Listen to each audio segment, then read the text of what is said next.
महेंद्र जी आदत हो गई है नहीं। हाँ बोल भैया सही कहानी वो इसने लोग अपनी माई बहन को ग्रुप में देखा तो। अरे मनोज जी कितना व्यस्त रहते हैं कि 1 मिनट के लिए लाइव में नहीं आते हैं। ये जी 17 लाइव। अच्छा अच्छा मेरे में 16 दिख रहा है 17 होगा।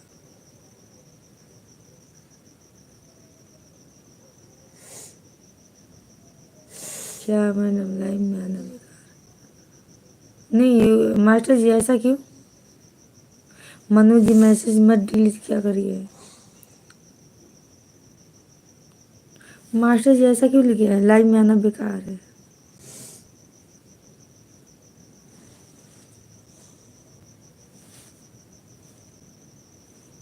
हाँ मनोज जी बात तो सही है जो भी जिसका भी जॉब है ना।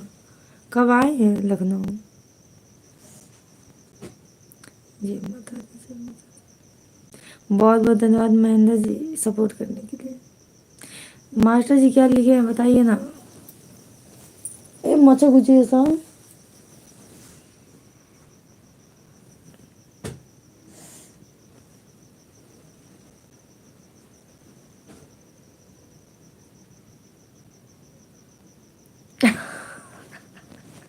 हाँ बोलू हमारो इसने लगा था। जी जी।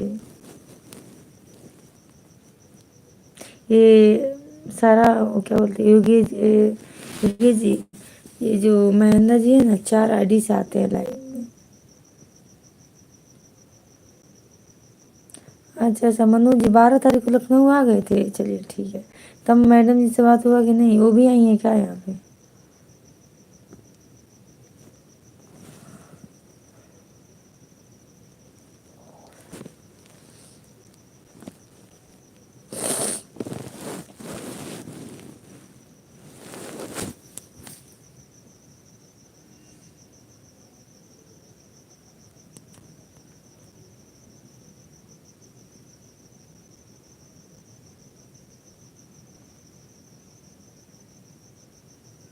जी हो गए जी 20 लाइक हुआ है। महेंद्र जी ने 4 आईडी से किया है।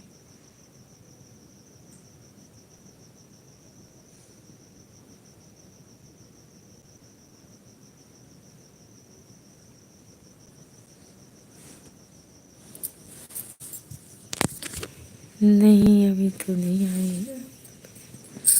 अच्छा अपने घर गई हैं चलिए ठीक है। मनोज जी और बताइए खाना खा लिए। जी जी महेंद्र जी बहुत बहुत धन्यवाद आपका। इस समय में जाएंगे 15।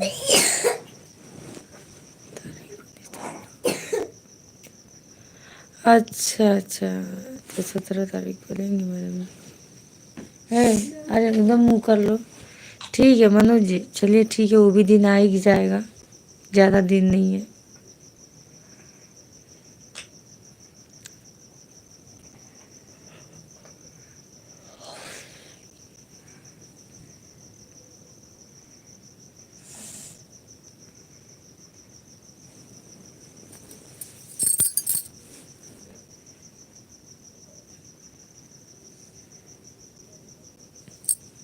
दिए तो है मास्टर जी बोले हैं ना कि मौका मिलेगा तो जाएंगे।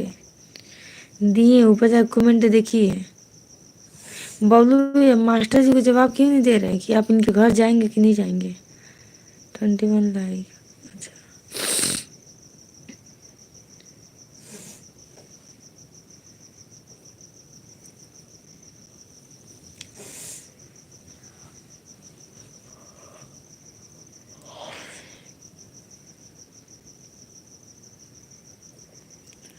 अब जी रानी जी के लाइव में हम कभी ना जाए काय कि इग्नोर कर लेना हमारा मैसेज। अच्छा बोलू भैया आपको मैसेज आवा कहाँ है। आप जी भी मत करो बात करेंगे तुम साहब।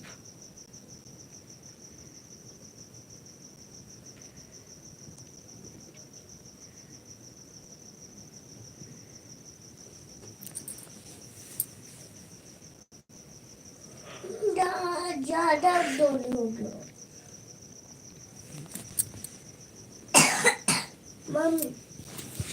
सवेरे निकला है।